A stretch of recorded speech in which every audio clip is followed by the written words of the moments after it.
So welcome to the Global Discussion, discussions with creatives, leaders and thinkers. Today, I'm absolutely delighted to be joined by Sam Sethi. Sam, you're very welcome to the podcast. Let's begin by asking you to introduce yourself to our international audience today. Firstly, Simon, thank you so much for inviting me. Been looking forward to meeting you as well for an age. Yes, I am a podcaster, have been for about 5-6 years. I do a podcast called PodNews Weekly with James Cridland. I started out, I think you and I met briefly when I did a podcast festival where I put together in COVID a mad idea to do an online festival with someone called Cara Swisher, who I don't know how I even got invited to that festival. James Cridland was part of that. There was George the Poet. There was quite a few others. So it was a really good, fun intro to podcasting. And in the last couple of years, podcasting's really hit an inflection point with the podcast namespace. It's had a resurgence of interest in what podcasting is. And so, yeah, I've got myself involved in that. Outside of that, I also own a radio station called River Radio, and I'm building a new podcast platform called Podfans, which is going to be launched this month. Well, look, I'm a huge fan of everything that you're doing. Podland News that you do with James that you mentioned, I think it has been the de facto go-to for anybody interested in this space. So if people aren't listening to that, they need to. But could you maybe unpack just a little bit more about the difference between that podcast that you do, the new one that's coming, and also River Radio as a business? Sure. So PodNews Weekly was basically me pinging James and saying, hey, look, James, you do this daily podcast. It's only 2 minutes. Wouldn't you like to have a longer, more in-depth conversation? It comes back to the fact that I used to, I was the guy who started TechCrunch Europe for Mike Arrington. And that long form blogging and talking about the industry has been something in my DNA for a long while. So I wanted to do something, but clearly James is the GOAT in the industry. So why not go and talk to Muhammad at the mountain, which is what I did. And I actually listened to the first 3 or 4 podcasts. They are car crash radio. They are awful. Neither James nor I knew what our roles were. Now I've picked my role. I am the dumb questionnaire and James is the interview expert, right? So that's how we tend to do PodNews Weekly. He gets to answer all the silly questions that I ask him, but that's great and that works. And we've now got over the 100th episode, and that's a weekly show. River Radio was another itch that I wanted to scratch. It was something that I'd got into 5-6 years ago. I did, somebody said, hey, do you fancy doing radio? And I went, I've never done that. Let's give it a go. And we were doing an 80s show. Now, I love the 80s, but after you've played Shalimar for the 50th time, it really isn't that exciting anymore. So I wanted to turn it into a business, and stupidly I said, well, I've never started a radio station, so let's start a radio station. So I built a radio station, connected it to DAB, and actually it's got a lot of value in what's going on currently, and probably we'll talk about later with live item tags, which is the new way of a lot of podcasters now wanting to live broadcast their podcasts. So yeah, so I've had some learning from that. And finally, Podfans. I just thought, I've seen all the podcasting apps out there and I thought I can maybe do a better job. That's just the entrepreneur in me. That's the curious nature that I have. So about 3 or 4 months ago, I rolled up my sleeves with a fellow developer and we've built Podfans, and it's very exciting. It's got 4 elements that I think are very critical for 2023 for podcasting. So the biggest problem in podcasting is discovery. 4 million podcasts. How the hell do you find the next good thing to listen to? Most of us have 4 or 5 podcasts. So, drop one, find one. How do you do that? It's word of mouth is generally it. So I've built a semantic search engine for podcasting that allows you to look for podcasts, not just on title, but on person or on location or category or keyword. So another way of discovery. Interactivity is a big thing. Look, hey, Simon, I'm sure when you put your podcast out, one of the things that people want to do is, hey, I loved what you said there, or that minute 10 was brilliant. I want to share that with 5 friends. Interactivity in podcasting is missing. It is coming. And so I've done something about that as well. Monetization is something I'll talk about again later in this interview, I'm sure. But the use of Satoshis and micropayments is something that I'm very excited about. So those are the elements. So If you wanted a connecting theme through them all, I'd say is one word: voice. Voice is what connects them all. Just on that word voice, the one thread running through everything. Obviously, you're a big fan of audio, and I love the fact that it's personal. It goes right into the ears. It's sort of a one-on-one connection. It's back to that old, the radio days, right, where you're connecting with one listener Yes. at a time. What's your view on video podcasts now? Because this is going out as video and audio, whereas I know some people have quite a strong view on that. Well, actually, it should just be audio if you're going to call it a podcast. Well, I have a face for radio, as they say, so that's good.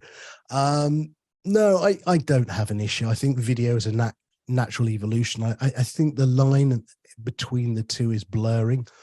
I listen to a lot of what would be considered podcasts on YouTube. They don't have an RSS feed. Okay. So theoretically, they're not a podcast in the true sense, but they are. They're information I'm consuming. I can leave it on in the background. I could be cooking and listening to it. Occasionally, I'll watch the video. I think the difference between the two, though, is that, if I want to go for a run, I'm not going to be having a YouTube in my pocket and whatever. No, I don't have a real lean against it. I think we will see more video tools like Descript are bringing out better video editing tools.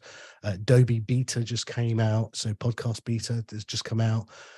No, video is going to be a big part of 2023. If you want to include it and the extra work that it entails, go for it. I think a lot of people will find that they still prefer to stick to audio only, though. Yeah, no, thanks for that view. I just wanted to jump in and ask you that. And obviously, Podland past 100 episodes. I think you had Adam Curry on for that one, was it? Yep. Podfather, as they say. Himself, indeed. Yeah, that's excellent. That's excellent. And the other thing I wanted to ask you as well, just in terms of audio, when you look forward about where this industry is going, you mentioned 4 million odd podcasts out there and discoverability being a real problem. But the other side of that argument, the other side of that coin, is there's still a huge growth opportunity in the podcasting world. I'm just interested in the growth side of that argument and your views on that. Yeah, I think we are still on the hockey curve growth. Look, I think there's two parts. There is the head of the podcasting world, the Joe Rogan, the big exclusives, the well-funded, well-paid for. The news agent got £1 million straight out the bat from Global. It hit 10 million downloads. I'm talking to Jack Davenport later this week, the guy who is the producer behind The Rest is Politics, another massive smash hit. So we are seeing some really good podcasts that are coming. Look, my dad wrote a porno, just did Wembley Arena. I mean, that is mental, right? Somebody is watching a podcast live. So I think there's a massive interest, massive growth in this space for podcasting. But there's also, let's be honest, pod fade, right? Which is through COVID, a lot of people went, hey, I've got a microphone, I'll sit down, I've got Zoom, let's go and do a podcast. And I think after about episode 10 or 20, no one was listening to my podcast, or I've only got my mum and dad and a few friends. I can't be bothered. So I think there's both ends of the spectrum. But I think what we're going to start to see are the tools are going to get easier. I think, as I said, discoverability will get easier. So Kevin Kelly's book, The Inevitable, is one of my favorite books. And that was the blog that led to the 1,000 true fans story, right? If you could find 1,000 true fans who would pay you £10 a month, you've got £100,000 business, right? And that was the connection between don't chase the mass, the volume. None of us are going to be Joe Rogan. We're not going to get hundreds of millions of people. But if we can get a couple of hundred people, wow. I used to say to all of my presenters in the radio station, look, if I could bring your audience and sit them in front of you here, you'd be impressed. There'd be 1,000 people there. You'd feel magical. But because you're behind a mic and you can't see them, don't assume they're not there. So I think people will begin to learn that there is an audience, that they have got people listening and interested. It might be niche. But yeah, I think podcasting will see another kick on in 2023. And just to follow on, if I can, Sam, just real quick. So you mentioned the news agents, and that, that had money behind it from the start. Now, it had the benefit of having three well-known journalists Mhm. who, television careers, etc. And it did. I mean, the numbers were staggering. I watched that grow like a rocket. It just went boom from day one almost. And but you mentioned monetization. That's really my question. Mhm. For the person who doesn't have that television career behind them, or is in the podcasting space, when it comes to monetization, what are your thoughts on that? Particularly when you're in the build phase and you're getting going and you haven't reached 100 episodes yet. Yeah, so look, if you're very lucky and you've written a good pitch, you might find a sponsor. Now, that's very hard. And in the economic downturn that we're seeing in 22, 23, that may be even harder. There are things called dynamic ad insertion. So Buzzsprout, as an example, will allow you to have third parties who just want to stick their ad into you. Look, I'll give you some numbers. I mean, James and I have done it for about a year with Buzzsprout. We've probably made 300-400 quid, nothing much from dynamic ad insertions. So don't expect that's going to, pay the bills. Now, we have sponsors for our podcast, and that has paid the bills, and that's been very successful for us. So as a new podcaster, it's very difficult to find a sponsor. Ads don't really work. There is a model which I've alluded to, which is what I call Satoshis. Sats, as they are shortened to, are a 1/1,000,000th of a Bitcoin. It's a micropayment. Now, why is that important? Many years ago, I was the product manager for a company called Netscape.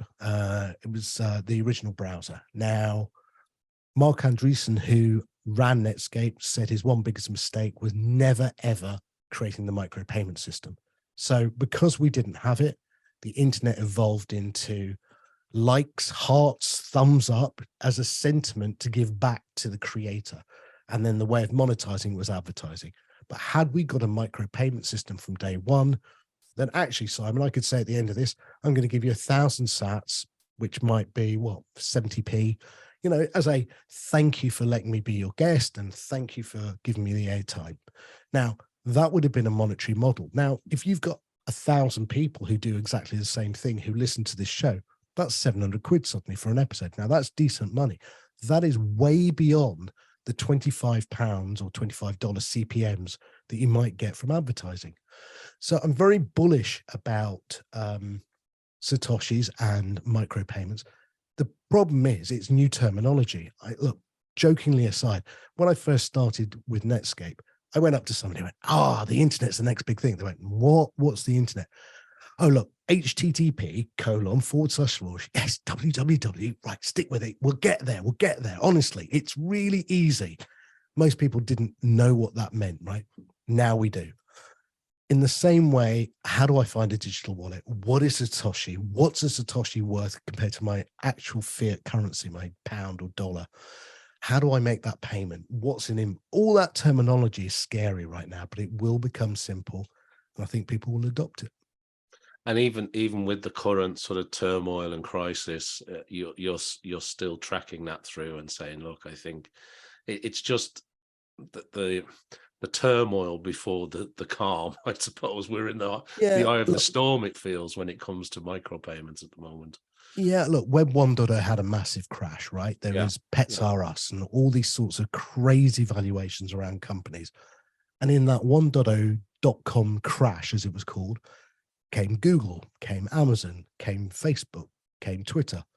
So I think crypto, the FTX stuff with Sam Friedman, that's just a scam, right? That's Bernie Madoff style scamming.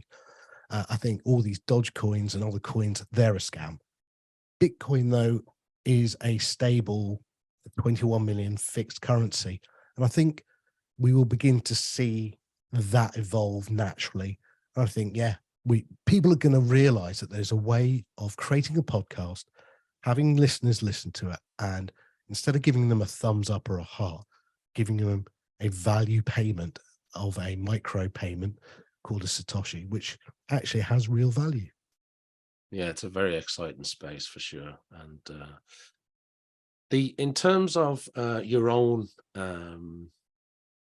areas of expertise. You've obviously, you were talking about Netscape there, which dates you immediately.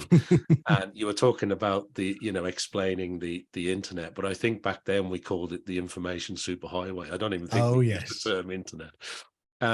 But you've obviously had to learn an awful lot, and you're still learning, and when I listen to what you do with James, for example, I still learn things today, a constantly evolving landscape. As you've mentioned a couple of times in this discussion, the tools are changing rapidly. There's new tools all the time. But when you take on information, where do you get your information from, Sam?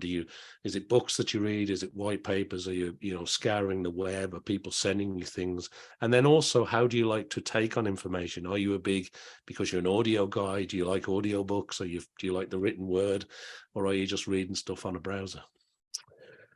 So where do I get information from? I think the one word that describes me best is curious. I am super curious. I see dots and I want to link the dots together. So that has always been in my DNA. And so where I consume content, I am very visual. So, and very audio. I'm less written, and not because I don't like reading. It's because I've got children. You can't sit down for 2 hours with children and actually engross yourself in a book, because there's always, daddy, can you do this? Or something has to be done, or taxi here. Whereas with an audio book or a podcast, I can have one earpiece in, which I often do around the house, much to my wife's machinations, but often do. And I'm listening and I'm taking in content, and I'm curious about things. And somebody might say something, and I go, oh, right, I'll go down a rabbit hole and I'll go and investigate that. I was talking to Lyle Pratt on Twitter. He's the CEO of Vida Live, and I'd never heard of Vida Live 6 months ago. So I started doing it, and I sort of went, kind of get it, but not right there yet. Then he started introducing a word called Noster, and I'm like, okay, I have not heard this one. So then I went down another rabbit hole, and then there was other ones. And then you suddenly link it all back and you go, actually, X plus Y equals Z, and these things all work. It just takes a bit of time. But to answer your question directly, yeah, I like audiobooks. I've been an Audible member for years.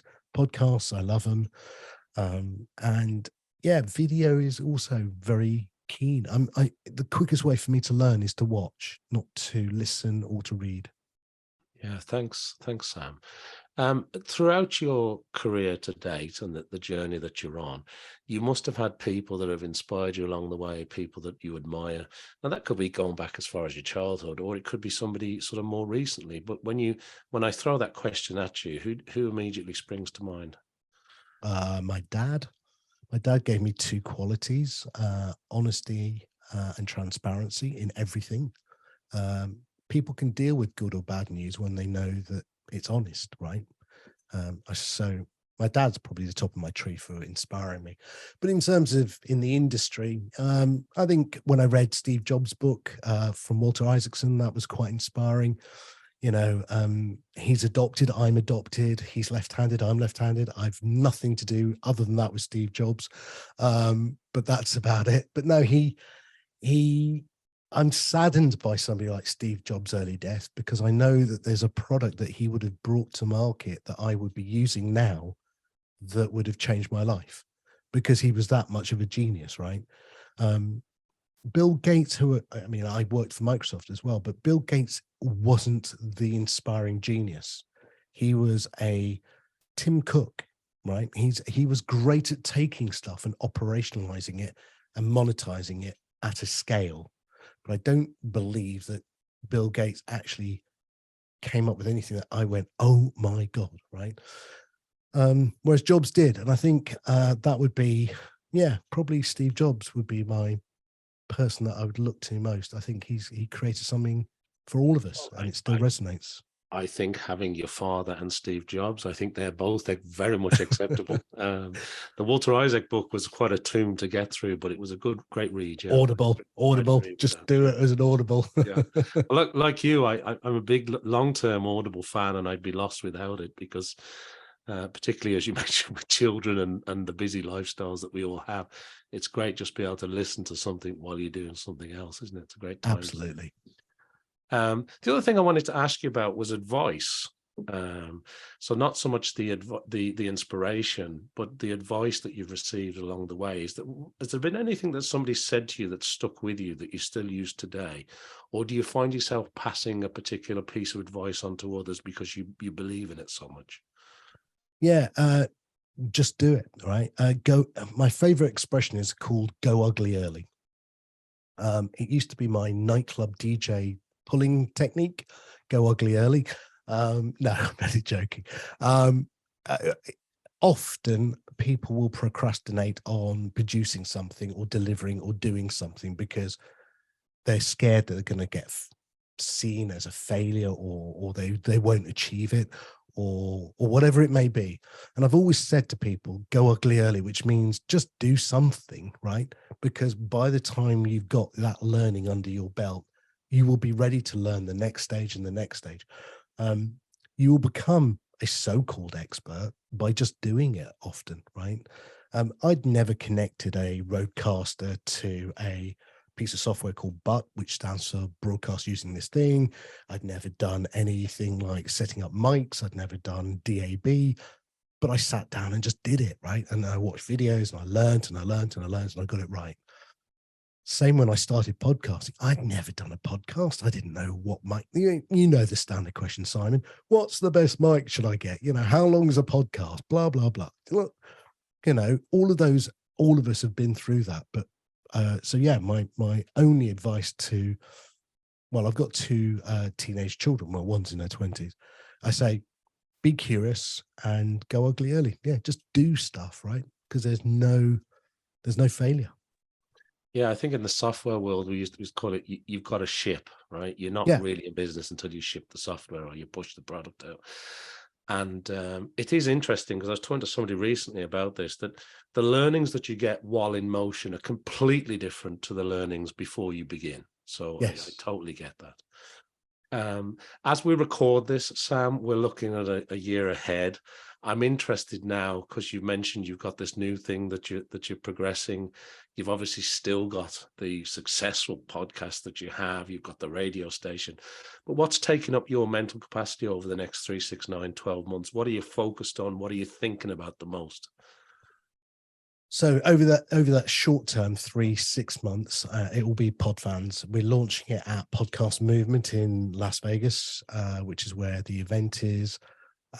So I'm busy every day. I worked with my developer because he doesn't celebrate Christmas. Don't ask. So with 91 and 92-year-old in-laws, we didn't go anywhere. So me and my developer team just worked over Christmas. So that was fascinating. Yeah, that will be my most of my time. I think if I look beyond the year, though, I think what will be interesting is what is going to happen with distributed networks, right? We've seen Mastodon, we've seen things like well, it's called Matrix, which is another protocol. I mean, and Nostr with relays. So all of these things are bubbling under the background. Before you ask, no, I don't think NFTs will go anywhere, and I think Web3 is a waste of time. So those two things I certainly have dismissed. And in terms of, there are elements like the blockchain protocol that will exist. It will just go forward, and it will find its niche and it will find its use. But yeah, I think the internet and the web will, as we expect, naturally evolve. But I think monetization through micropayments is going to be big. There is another micropayment system also that's bubbling under called web monetization, which is allegedly going to be a W3C standard. It's not yet. The difference between Satoshis and the other one, the web monetization, is Sats uses Bitcoin as a micropayment and web monetization uses fiat currency as a monetization. So if you wanted to pay 50p, you could do through the web monetization protocol. It's called an interledger. Gosh, it gets complex. But the reality is money, as opposed to any other sentiment response, is becoming or will become the norm for all of us. So here's one that you might not know, Simon, and your listeners. Twitter, before Jack left, he built a micropayment system into it. It exists today. If you go to podcastindex.org's Twitter handle, so Podcast Index, you'll see a $sign. Click on the $sign, and it brings up a thing. Would you like to pay Satoshis to this tweet or for that? It exists. Elon Musk, his history, apart from Tesla and SpaceX, is PayPal. And before that, he had a micropayment system. I fully expect Elon understands he's going to turn that on. I think advertising is not where he wants to be, so he's not worried about getting rid of all the advertisers. I don't think that worries him at all. And I think we will see Twitter turn it on for 300 million people. And I think that may well be the hockey stick moment when people go mainstream with getting a wallet and getting micropayments as a terminology and being able to see how they work. And that will benefit podcasting, I think, in the longer term. Yeah, thank you for sharing that. That's great in terms of the sort of 3 to 6 month view, but also maybe the longer term view over a year's time. And you know, you mentioned Elon and Twitter, and that's been a bit of a roller coaster for many people. And there's lots of, you know, conflicting views on the good, the bad, and the different there. But I as an observer, I've been amazed at the amount of staff that have gone. I'm not necessarily condoning the way it was done, but the fact that this thing, other than I think some outages in Australia, it's still up. And I've been amazed at that. And but then I suppose if you can land rockets back from orbit in sync, you can probably figure this out. So I will see what happens. But the payment side of it, yes, I'm familiar with his PayPal sort of background. He was one of the original club, and He was. It will be very interesting to see what happens there. So were you going to say something there? Sorry. No, I was just going to say, I think one of the things that we're seeing is a market recorrection, not just in Twitter. I think Twitter's done it in a much more harsh, much more public facing way. But let's not forget, Zuckerberg did 3 or 4x more layoffs. Amazon's doing the same. Salesforce doing the same. We're seeing it across most of the tech industry. I think what people have got used to. Look, I've worked in companies like Microsoft where, you know, apart from maybe having a personal masseuse at my desk, I've had every other luxury that could go, you know, chefs, and it got too much. And I think there's a little bit of all the CEOs looking at it going, actually, you know, if I cut them and cut that, is it going to kill the business? No, actually, it didn't kill the business. And we will see, I think, companies like Twitter and Facebook and others return to profitability much faster by cutting out, I suppose, a little bit of the extra, the extra people that often managers bring in around them to make them feel better. So bigger teams. Look, I'm not saying that Twitter won't have problems, and I'm sure he'll rehire some people, but it may be he did this at Tesla. This is not new. This is typical Elon. He went in, he never invented Tesla. Tesla was invented by somebody else, but he went in on the back of it, cut a load of people out, and then rehired and then regrew. I think Twitter will survive. One of the stats I noticed last week was Mastodon hit 2.5 million in December. It's back down to 1.9 million active users this month. So I don't like Mastodon. I find the UI pretty difficult. I don't like the experience. I do prefer Twitter. I still am on Twitter. So I think if Elon can fix a few more bits and pieces, I think people will go back quite happily. Watch this space for sure. The last thing I wanted to ask you before we wrap up is that is there anything that we haven't discussed or shared, or anything that's on your mind that you want to share with our audience? And I also want to make sure that I get you to share, if people want to reach out to you, find all your stuff and figure out how to get in touch with you, what's the best way that you'd recommend people do that, if at all? No, I'm very happy for people to reach out if I can help in any way. I think what we haven't talked about, I think is, one of the areas I'm fascinated by is outside of podcasting is the Internet of Things. I think there is a technology called Matter, or a protocol called Matter, that has had a massive display of usage at CES this year in Vegas. It's the interoperability protocol that allows Google's Nest to talk to Amazon Alexa. I think we haven't seen the growth in what we thought would be voice. Again, one of the themes that I love that goes through everything I do. So, I've got 6 Alexas around the house. I'm sure you've got as many, or Google whatevers. When I first put in all the lights, the Nest, the everything else, I felt like the home IT manager every day. No, don't touch that. Say this, do that, do this. It was pretty difficult. I think the simplicity of something like Matter, which allows you to just plug it in and they start talking, it's a mesh network, that will change the way that people do it. But voice commerce, that's the one thing we haven't got to yet. And I don't know why. I am reluctant to do voice commerce. I don't know if that's, I really don't know whether it's just what we call the scary line. Have I crossed it? If I say to my Amazon, "Oh, order me X," and I get something delivered that's Y, I'm like, oh God, why didn't I just go on my laptop and just order that, right? So I think voice commerce has got a place. We haven't talked about it today, but in the pantheon of voice with podcasting and radio, I think voice commerce is the other bit that I'm really fascinated by. Yeah, I think it's a great point, because I've often had the discussion over the last couple of years. There's a couple of voice companies that I talk to fairly regular, who are in this whole, particularly voice for children, because the way a child's voice is understood by these devices compared to an adult is very different and often misunderstood. And then you add in dialects and accents, and it becomes quite difficult and quite frustrating for young children to use these devices. Yet they are voice, from day one, and then they're swiping screens from day one, pieces of glass. But when it comes to the algorithmic back end of that, that's another discussion, which is you can order it using your voice, but then the algorithm decides which options you get offered. So there's quite a complex question there. Well, I think what we've got is actually a combination of 2 technologies. One was the Echo Dot type £30, £30 puck that was fundamentally didn't do any processing locally. So if your Wi-Fi is poor, it would be an actual poor experience.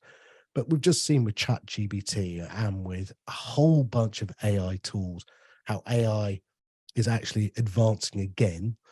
I think the AI that sits within Alexa and Google is pretty 1.0. I think 2.0, 3.0 will become much more intelligent.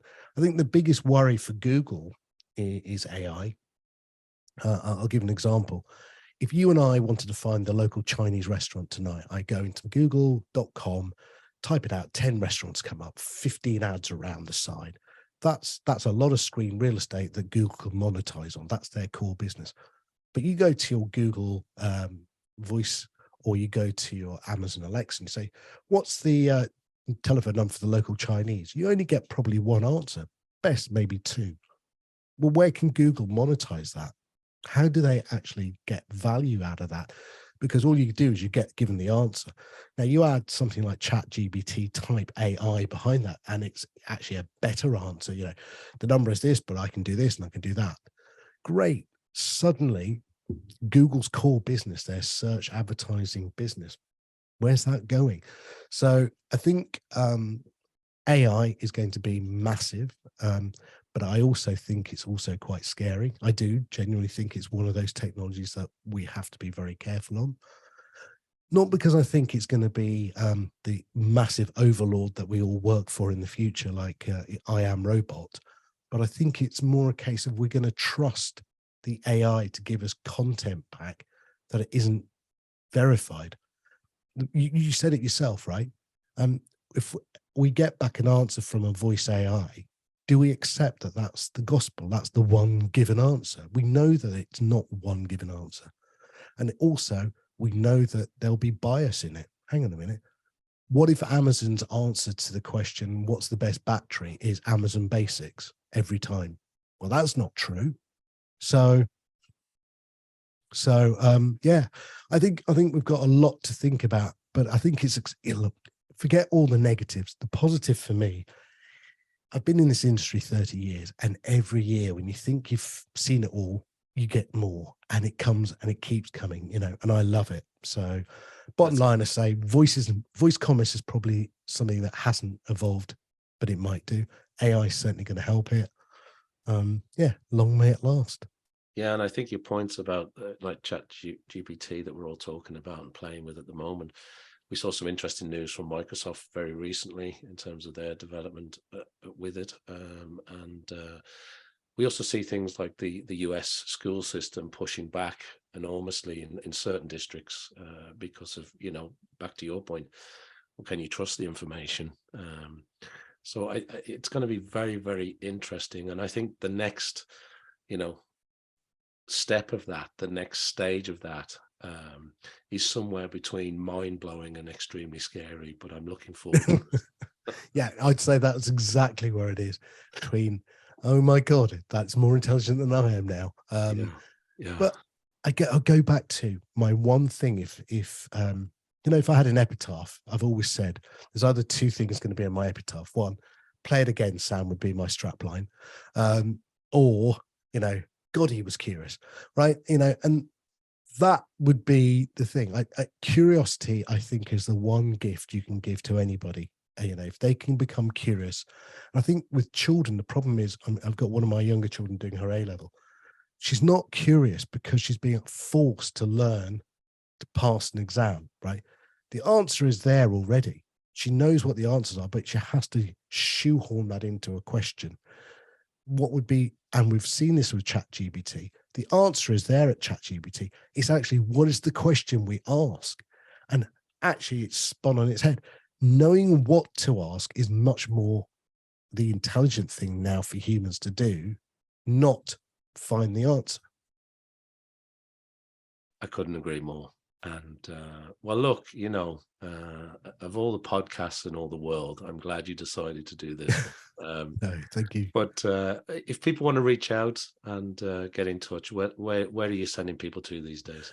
Yeah, so you can get me on Twitter at Sam Sethi. My email is at Sam Sethi, samsethi@me.com. I am on Mastodon at Sam Sethi at podcastindex.social.